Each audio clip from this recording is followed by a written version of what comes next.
Euromaxx, Lifestyle Europe. And here's your host, Anne O'Donnell. Hello and welcome to Euromaxx. We've plenty in store for you today. Let's have a look at what's coming up in the next 30 minutes. On the runway, a young Romanian designer debuts at Berlin Fashion Week. In the depths, Guillaume Niue is one of the world's top free divers. And in the lake, why Bavaria's Rose Island is a popular tourist magnet. Well, it's Berlin Fashion Week here, so Euromaxx decided to profile some of the standout designers. Last year, junior designer Joanna Ciocălău-Miron from Romania won the coveted Designer for Tomorrow prize, awarded by Stella McCartney. Well, as part of the award, Miron also got her own fashion show at Fashion Week. That and a lot more. We went along to check out her collection and see how the Young Talent Award has helped the Romanian's career.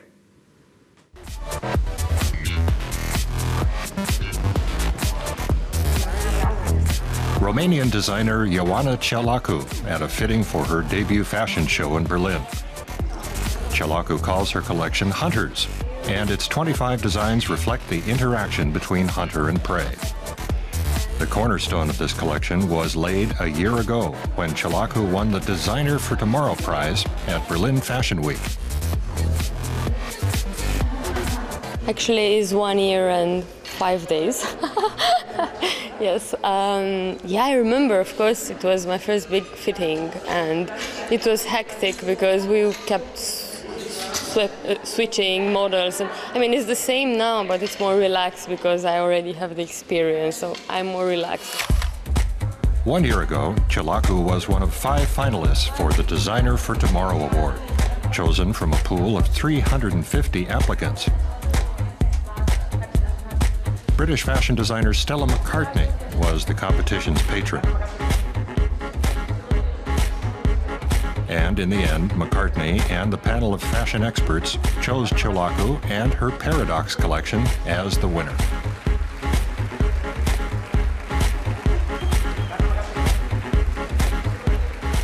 She just really sort of had a great point of view and a lovely silhouette, quite architectural, quite statement, but at the same time quite wearable. And I think that's kind of what I'm looking for in these kind of things. Somebody that's really new in the way that they approach design, but also at the same time somebody that you feel you want to wear. The award provided Ciocălău with financial support and assistance in establishing her own label. She's now opened her own studio in the Romanian capital, Bucharest. Ciocălău accompanied McCartney and her team when they put on a show at Paris Fashion Week. And she visited the British designer at her studio in London. It wasn't any more advices regarding design, which she knows best, because I think that she thinks that I'm prepared already. So yeah, it was more of industry input, you know, how business works. You know, that's why I visited her studio, because I opened my studio. So you know, I wanted to know what's the you know, the level of how many people are they, you know, how they work, how do they manage everything. So that was more important. Designer for Tomorrow winners also get the chance to stage their own show at Berlin Fashion Week. The models, the PR, the help backstage, they've all been organized for Joanna Ciocălău. The young designer hopes to take the fashion world by storm from her headquarters in Bucharest. She plans to produce her collection in Romania as well. It's her way of supporting her country's economy and ensuring good quality.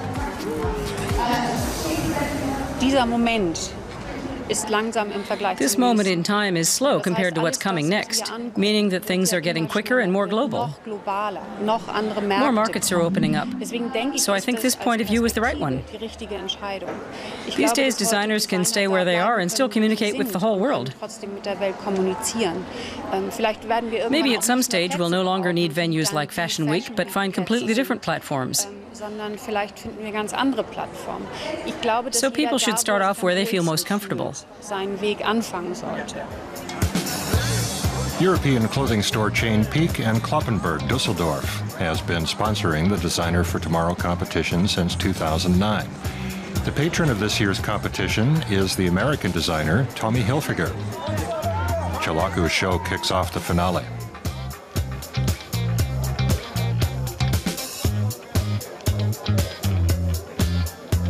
And there's still time for her to enjoy the attention and support that's on offer before she has to stand on her own 2 feet. There has been a lot of emotions for me. I never had so many emotions in my life because of the, winning and the preparations before, and now, again with the show, again the same feelings. But I was grown up really good, so now I have the power to be on my own, I guess. After the show, Ioana Ciolacu is ready to launch her career as an independent designer. She's no longer a designer for tomorrow. She's creating fashions for today. Well, it's time now to get the latest news and events happening in Europe. If you have some spare cash and you're looking to buy a village, there is one going for real cheap up the mountains in Italy. And if that's not your thing, then not to worry, because we just happen to have a street artist that will blow your mind.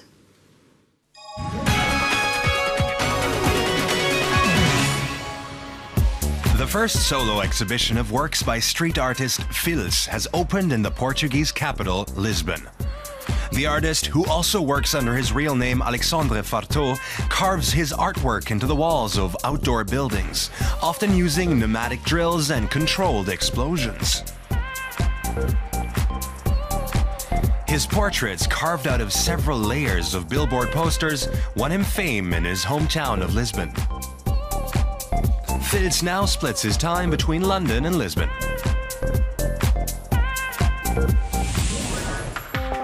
An alpine village in the Italian region of Piedmont has gone up for sale on eBay. The asking price for the village of Bogota Calzazio is €245,000. Over 100 users have already expressed their interest. But buyers will have to agree to certain conditions. The village, which has a tiny population and just 14 houses, is in need of restoration.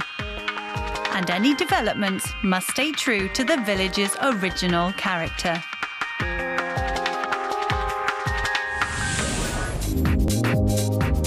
The European Balloon Festival drew to a close in Igualada, near the Spanish city of Barcelona, on Sunday.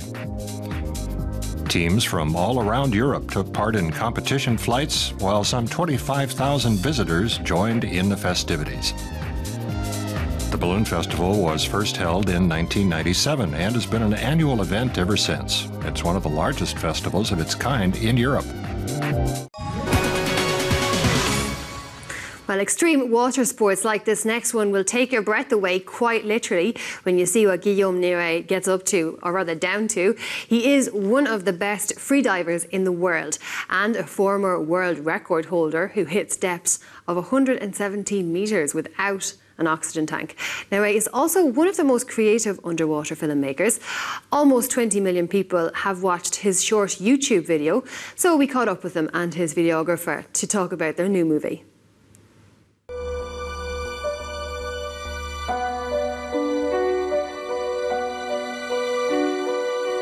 Images that show the beauty of an extreme sport, one that's always overshadowed by the spectre of death. Barely a season goes by without a freediver dying. But for the creators of the film Narcos, freediving is simply the most amazing sport there is. We're trying to have another point of view to what freediving is. We are not showing records or deep diving. We're trying to emphasize on the beauty of the sport. Here in Nice, on France's Mediterranean coast, freedivers Julie Gauthier and Guillaume Neret prepare for today's shoot with stretching and breathing exercises. At 100 meters below the water's surface, lungs shrink to the size of 2 oranges. Do a lot of breathing exercise, a lot of stretching exercise in order to accept this pressure. The key of deep freediving is to relax and accept. if you fight against the pressure, you're gonna feel the pain and it's gonna be uncomfortable and you can hurt yourself. The two freedivers have been a couple for several years, having met through their sport. They branched out into filmmaking 4 years ago, with their first video, Free Fall. Inspired by base jumping videos, it shows Guillaume Néry's free fall in Dean's Blue Hole in the Bahamas.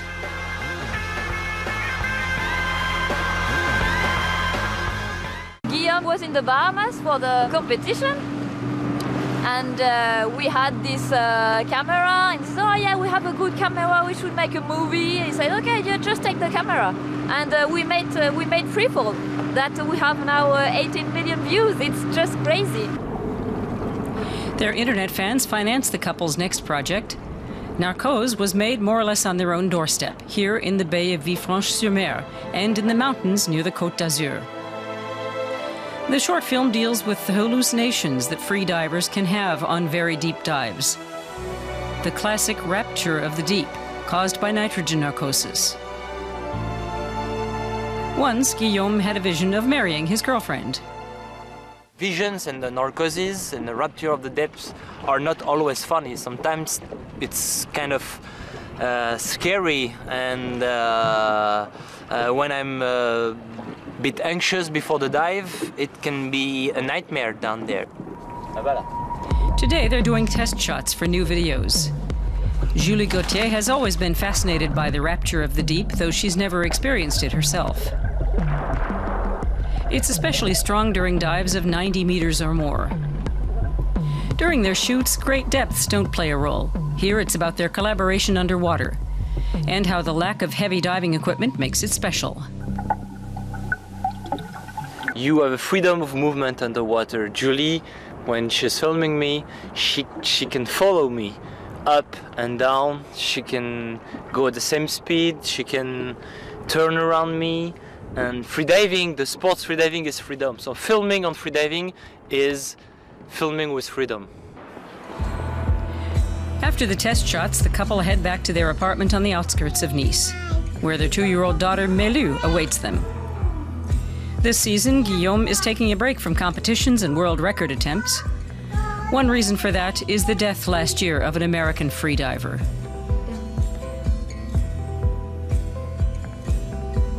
The couple want to use the time for more film projects. A real wedding dress. So if we expect too much, we're going to be disappointed. So no expectation, even if deep inside of our mind we are like, we hope it's going to be successful again. Narcose has been screened at various festivals and can now be viewed online too.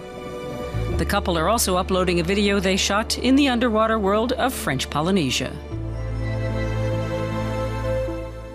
Well, Euromaxx visited Rose Island on Lake Starnberg near Munich. It's home to a faithfully restored rose garden from the 19th century, where over 60 varieties of roses are in bloom. Only one inhabitant lives there, but its beauty and history attracts up to 17,000 visitors a year. Euromaxx had a ramble about the island to get an insight into the history and the rich diversity of the garden. Rose Island on Lake Starnberg. It fascinated Bavarian King Maximilian II, who purchased it in 1850 and converted it into his own personal paradise.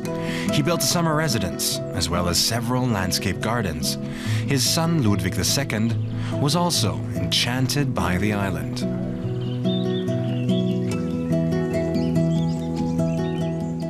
He had about 1,000 rose bushes planted here to create more privacy. He loved roses and enjoyed retreating here. Hannelore Rasch is a keen gardener, as well as a tour guide. She decided to share her extensive botanic knowledge by offering tours of the rose garden. This is a freak of nature. It's our viridiflora. At first glance, it's quite unremarkable. It looks nothing like a rose, but it is one. It's a green rose, and it has a tangy fragrance. Up close, it smells a bit like herbs you'd use for cooking. There are more than 60 different kinds of roses on the island. with the exception of the green rose. They are all white, pink, and red. Some of their names are particularly intriguing, like the Chapeau de Napoléon, for example.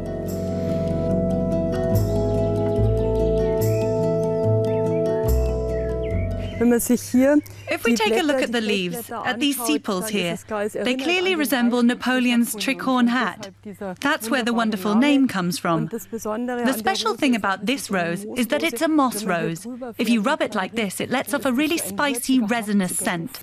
The summer villa on Rose Island is a popular venue for wedding photos.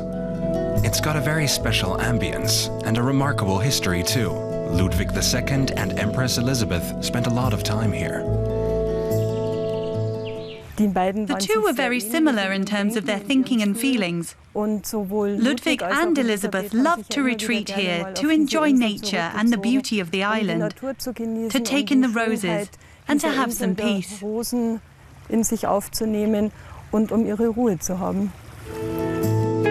Island on Lake Starnberg, a Bavarian gem which enchants thousands of visitors every year.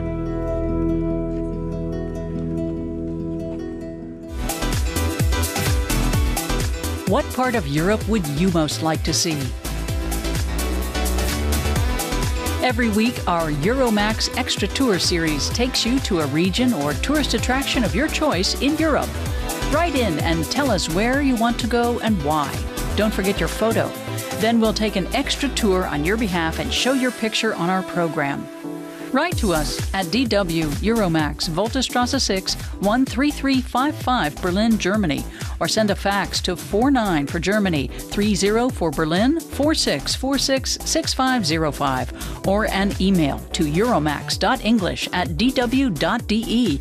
We're looking forward to hearing from you. Well, 3D printing has kicked off a new era, although it seems that certain spheres of creativity are moving into surreal territory, particularly in the construction industry. Well, in the Netherlands, one architect and his team are currently working on printing the first canal house ever. Yes, canal house. Using this 6-metre high printer means skipping the basics like the builders, cement and stone. So Euromaxx looks at the future of architecture and visits the Dutch construction site. What looks like a child's toy at first sight could potentially revolutionise the building sector. A typical Amsterdam canal house from a 3D printer.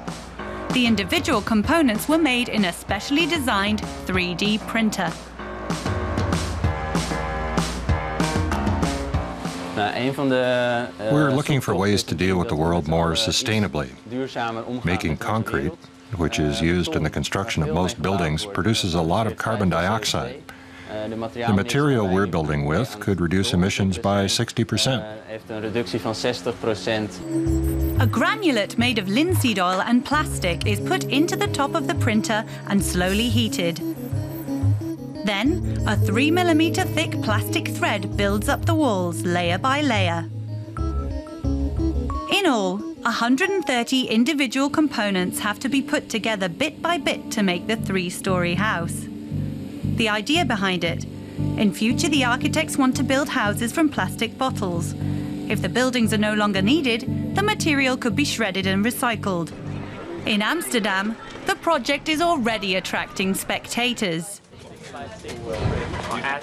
I think some of it's political to make a statement that you could make something just from a digital design, make something theoretically that's purely recyclable. A few pieces of furniture were specially made for visitors. It's a little bit sweaty, I think. A bit sweaty?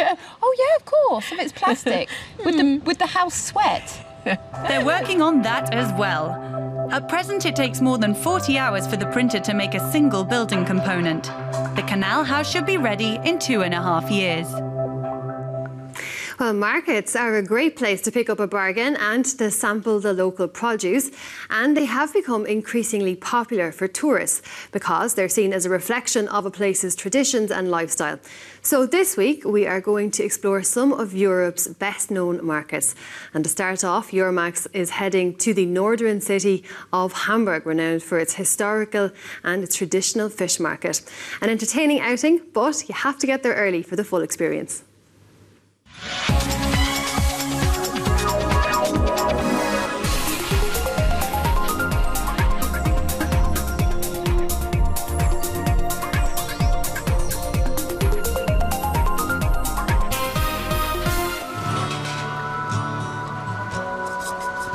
It's 3:30 on a Sunday morning in Hamburg. The vendors at the fish market are preparing for the day's work. And the first customers have already arrived, even though the market hasn't officially opened yet. Some 700 retailers have stands here every Sunday. At 4 o'clock, Germany's best-known market crier, Dieter Brun, arrives. The fish market has a special flair. From university professors to laborers, everyone meets up here. It's a real meeting spot, and it's quite an entertaining place with the market criers we have here and the fresh fish. 5 o'clock, the market is open for business. On a good day, some 70,000 visitors come here. A cafe next to the market. Dieter Brun is enjoying a bit of calm before the storm. Soon he'll take his place at center stage. Smoked eel and wild salmon are his specialties. As soon as the stand opens, the shoppers are waiting and looking forward to being entertained.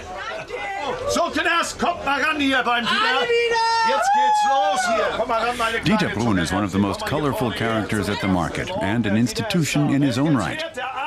His sales patter is all part of the experience. Aal ist nicht gleich Aal und Lachs ist nicht gleich Lachs. Du bist zu groß. Jetzt sag mal, wie der schmeckt. Dieter trained as a mechanical engineer, but found his true calling as a fishmonger. He used to sell fish at markets during the week, too. I love interacting with people, helping people, and they enjoy the chance to laugh. They enjoy my jokes. At 7 a.m., the crowds have arrived. Some early arrivals are heading home from a night on the town. Locals, tourists, even the fishmongers, they all love this Sunday morning market.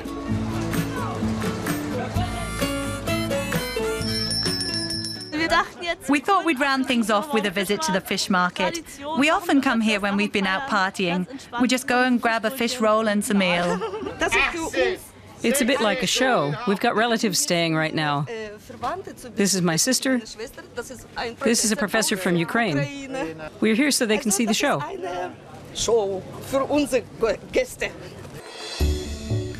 The Altona Fish Market has been a local landmark since 1703. Back then, the fish was supposed to be sold before everyone went to church, hence the early start. Today, visitors can also buy souvenirs, flowers, fruit, and sweet treats. The fish vendors love entertaining their visitors. They're famous for their banter and for their loud voices.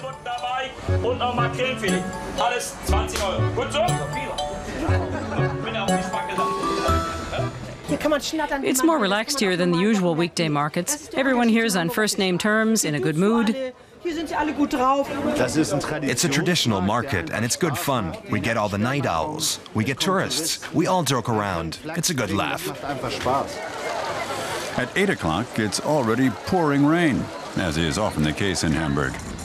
The crowds are heading to the fish auction hall next to the market.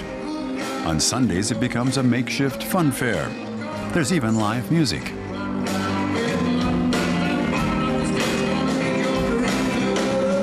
Resembling a three-nave basilica, the hall was built in 1895 and first opened in 1896. Back then, the catch was auctioned off every morning, fresh off the boats. The atmosphere is a little different today. Despite the weather, Dieter is doing a roaring trade.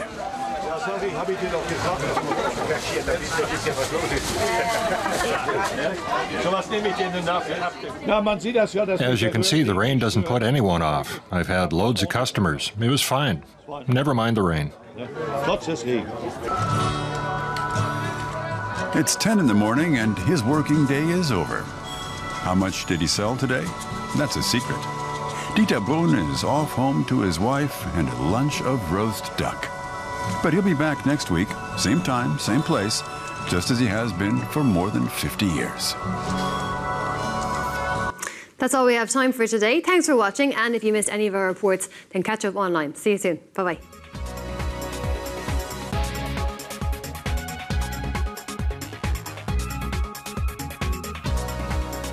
Next time on Euromaxx. The French city of Reims has a very special royal connection because many of the kings of France were crowned in its Notre Dame Cathedral, declared a UNESCO World Heritage Site in 1991. The city is also famed as a center of champagne production. This and more next time on Euromaxx.